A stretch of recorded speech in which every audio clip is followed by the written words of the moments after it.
Hello, my name is Marion with Marion Jewels in Fiber, and today we are going to make a beaded charm with a knotted loop.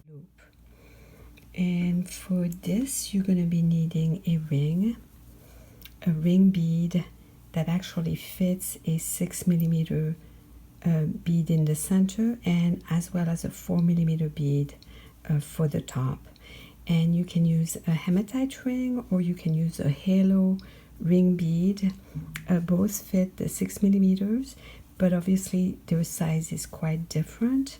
And so in order for the loop to be in proportion, with the hematite I used the standard Ceylon bead cord, and with the halo bead I used a fine weight bead cord which is thinner than the standard, and so it makes a more delicate loop.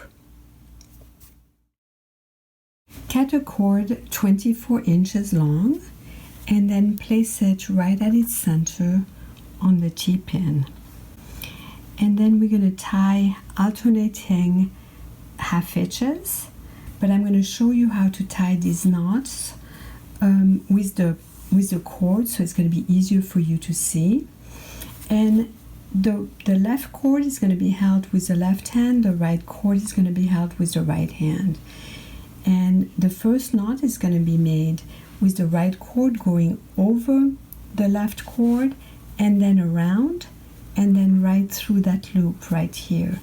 And then by pulling it tight while holding the left cord in position. So it is the right cord that got knotted over the left cord. So you can see it's a little red knot right there. And then I'm going to bring the left cord around the right and then right around it and then through the loop. And then while holding this cord straight, I'm going to tie the yellow cord around the red cord. And so you're going to continue in this fashion. So right over left and through, and then left over right and through.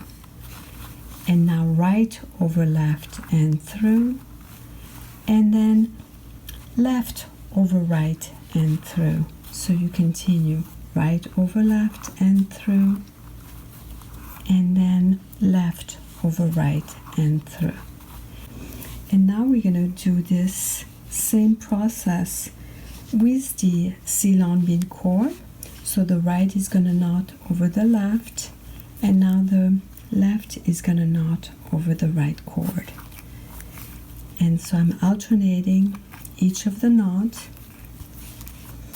and continuing for about 2 centimeters or 3/4 of an inch. And that's about, I'm not 100% sure how many knots, but I would say about 16, but that's just a guess. And so at this point, yeah, this is enough for loop. I can just pull that off, and then I'm going to keep the T-pin on because that's going to be my marker for the next step. So for this next step, we're going to make the self needle. So take the 2 cords and then bring them together, and then with the back of the scissors, shave the end of the cord. And it's kind of like you're just rubbing the back of the scissors onto that cord, and while you're doing that, you're actually removing some fibers from the nylon. And then you can go ahead and bring the beeswax, and I use the back of the beeswax, just rub the beeswax on the end of the cords. And then you can add some twist to those 2 cords that have been waxed together, and then just cut the very tip. And this is your self needle. Okay, so now you have your self needle, and then the little braided loop right here, and we're just going to go ahead and fold that braided loop right over itself, and then gently pull the T-pin out, and then you're going to insert the self needle right into the hole left by the T-pin, and then just pull that cord through, and here's the little loop. Okay, in the next step we're going to load the beads, but prior to loading the beads we're going to check the 4mm one and the 6mm beads and see if they need any reaming. And these particular beads have a little bit of coating that goes right over the bead edge, and it's actually very easy. You just insert the reamer and just twist a few times, and then it removes any obstruction right at the bead hole. And so we're going to go ahead and insert first the 4mm bead, and then the ring, just one side, so just one hole, not both holes, and then the 6mm bead, and then the other side of the ring.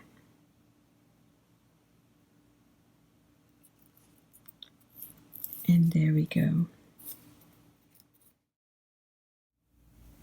And then the next step, we're going to tie an overhand knot to keep the beads in place. And so we're going to position that overhand knot using beading tweezers. So we're going to come through the knot and squeeze the cord coming out of the ring, and then pull the cords behind the tweezers and pull on both and each of the cord until it is taut, and then you're going to remove the tweezers as you push the knot against the bead, and then you can do a final pull where you pull on both sides, and then it is ready for the last step. The last step can be done with a thread burner, so you can come with a thread burner and cut the cords just shy from the knot, and then melt the end of the cords right into the knot. As to beads for these charms, there's lots of options. For the necklace cord, watch the next video and visit my website for more info and supplies. Thank you for watching, and subscribe to my channel for future video. Bye bye.